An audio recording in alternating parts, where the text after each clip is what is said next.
You've changed. Your partner's changed. And the way that you used to love each other, it might not fit anymore. But that doesn't mean that you've grown apart. It doesn't necessarily mean that the love is gone. What it does mean is that it may be time to relearn how to love each other differently. Welcome back to this 4-part series about love languages. Hi there! If this is your first time here, welcome to the Parenthood and Relationship Podcast. I'm your host, Markella Kaplani, a psychologist, a parenthood and relationship coach, and a parent myself. Together, we explore the transformative journey of parenthood and its profound impact on our relationship with ourselves, our partners, and our children, so that we can be present and show up as we envision without having to do more. Let's get into today's episode. In episode 52, we talked about how your love language may have changed over time, especially after becoming a parent. In episode 53, we zoomed out a little bit and explored what happens when you and your partner are speaking different emotional languages and how frustrating and lonely that can feel. So, what are we talking about today? Well, today is about rebuilding. This is for you if you've been thinking, we're not in crisis, but something's just off. Or I love my partner, but I just don't feel as connected anymore. And I don't know why. I can't pinpoint it. This is for couples who are just getting through the day, but missing the spark. For the ones who want to feel like lovers again, not just teammates or roommates or co-parents. For people who wonder if intimacy, play, or softness are even possible in this season or ever again. And here is what I want you to know right up front. You don't need to go back to who you were, and that's never the aim here. You don't need to chase what used to work. We are not here to recreate the past. We are here to create something new, something that fits the version of you that has emerged since becoming a parent. So if this speaks to you, in this episode, we're going to talk about why relearning love matters so much more than fixing anything. We're also going to discuss how to know when you are emotionally ready to reconnect and what small real-world rituals can bring us back together, done gently, slowly, at each other's pace, without pressure. And if you would like to go deeper, I have created a journaling prompt to help you explore how love feels in your body and heart right now. Not how it used to feel or how it's supposed to look, but how it feels now. You'll get it in this week's newsletter, and you'll hear more about that at the end of the episode. But if you're really eager, you can just go to markellakaplani.com/newsletter and get it there. And if you're just tuning into this series right now, in this episode, I highly recommend that you catch episodes 52 and 53. They'll give you the full emotional arc that leads you here. All right, so let's talk about how love can change and still be love. Let's talk about how you can meet each other again in this new chapter without needing to be perfect or fluent or even fully ready. Just willing. Let's begin here. Why does relearning how to love, especially if our relationship is quite steady, even matter? It matters because most of us assume that relationships should just flow. That if I chose the right person and if the foundation is good, then connection will always be easy and natural, effortless. But that's a myth. Love doesn't stay the same. Not because something is wrong, not because it's gone, but because you don't stay the same. And neither does your partner. You've both gone through a complete identity shift. Parenthood has changed your routines, your priorities, your bandwidth. And with all that, your emotional needs too. And yet so many couples quietly try to just keep playing with the same emotional rules. Rules that no longer apply. rules that used to exist before our massive transformation, the same ways of connecting, the same cues, the same assumptions, but you're not who you were when you fell in love. And trying to love each other the way that you did back then without updating the language or the rituals or the expectations can quietly lead to disconnection. That's when couples say things like, we get along, but we're not as close as we used to be. Or maybe you've heard something like this, like, I don't feel unhappy, but I don't feel deeply connected either. And those feelings are so easy to dismiss because technically nothing is wrong, yet something is missing. And most of us make the mistake of thinking, hey, this is a difficult time for most couples, which it is. So we downplay it and we expect that things will just iron themselves out as time passes. That the couples who are successful after parenthood in maintaining and flourishing their relationship just got lucky, or they had a good flow from the beginning or something like that. But no, we need to put in intentional effort. Love needs to evolve. And so that's what this episode is about. Not fixing something that's broken, but allowing yourselves to meet again as the people you've become. Love that's allowed to adapt. Love that's allowed to grow up alongside you. That's the kind of love that deepens, the kind that doesn't just survive parenthood, but matures because of it. So let's go ahead and explore the signs of readiness, what those look like, how to know if it is time to start rebuilding emotional connection intentionally. There's no dramatic wake-up call for most people in this case. It's usually something softer, quieter. You start missing your partner even when they're right there beside you. You look at them across the room and feel this subtle ache because of this distance that's grown between you. Because you want to feel closer, but you aren't sure how.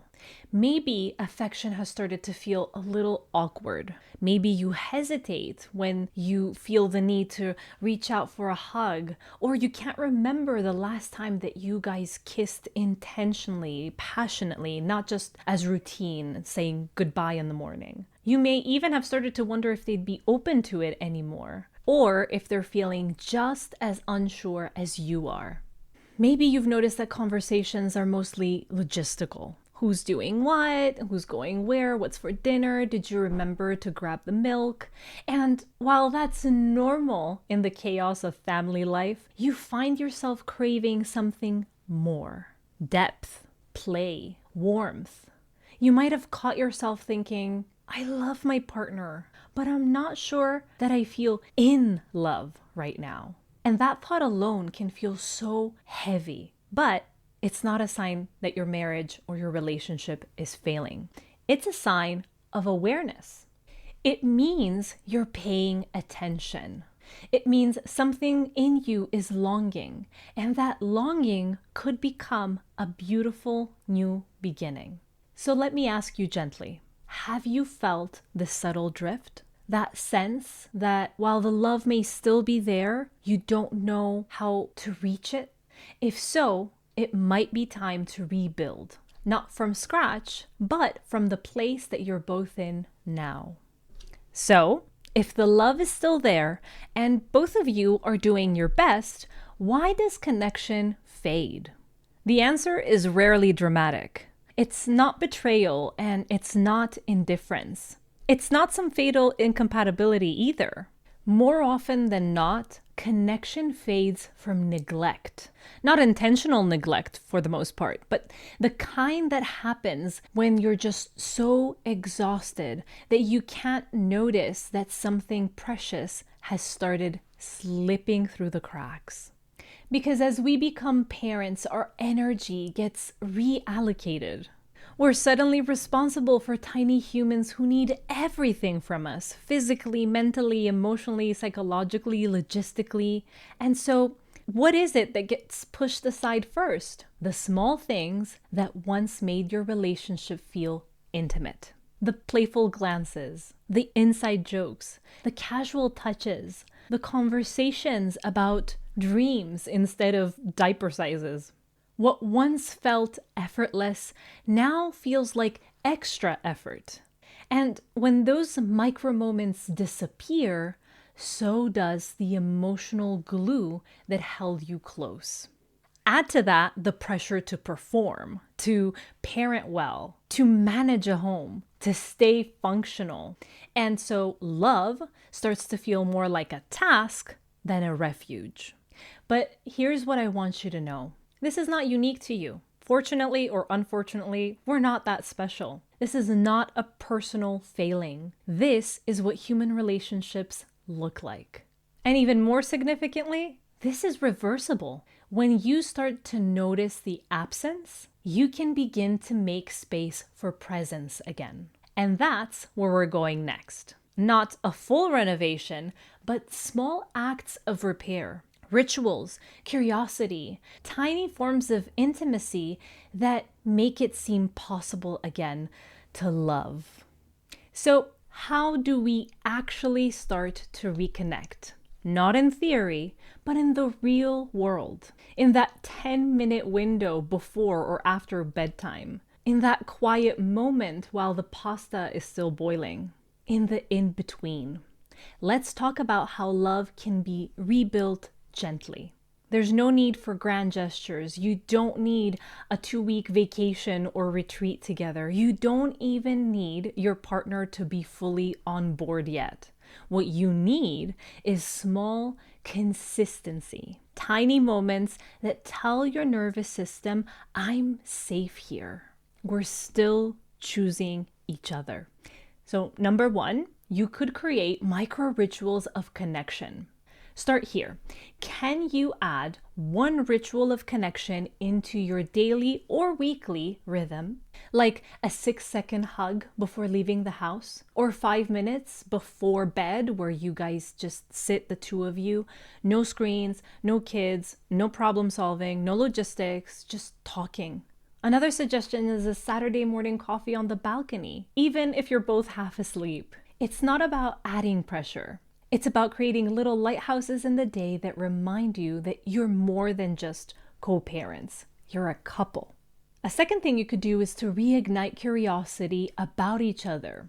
So many couples say, I just don't feel emotionally connected anymore. And often it's because the curiosity is gone. It's left the room. So, want to spark it again? Try this. Once a week, ask a question that you wouldn't normally ask. Like, what is something you've been craving lately? On an emotional level, creatively, or just in your day-to-day? What did I used to do that made you feel loved? And do you still want that? You don't have to fix anything. There's nothing to fix. Just listen. Curiosity is connection. Number 3, build intimacy slowly and gently.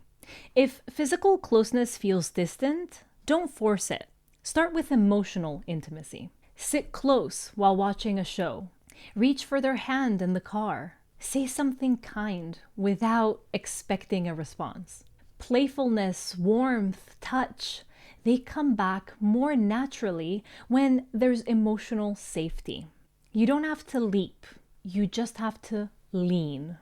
Number 4, use love languages as a compass, not a rule book. Maybe you've been thinking, I don't even know what my partner's love language is. Or maybe you feel like if they're not even speaking your love language, what's the point? But here's the thing. As a reminder, love languages are not fixed categories.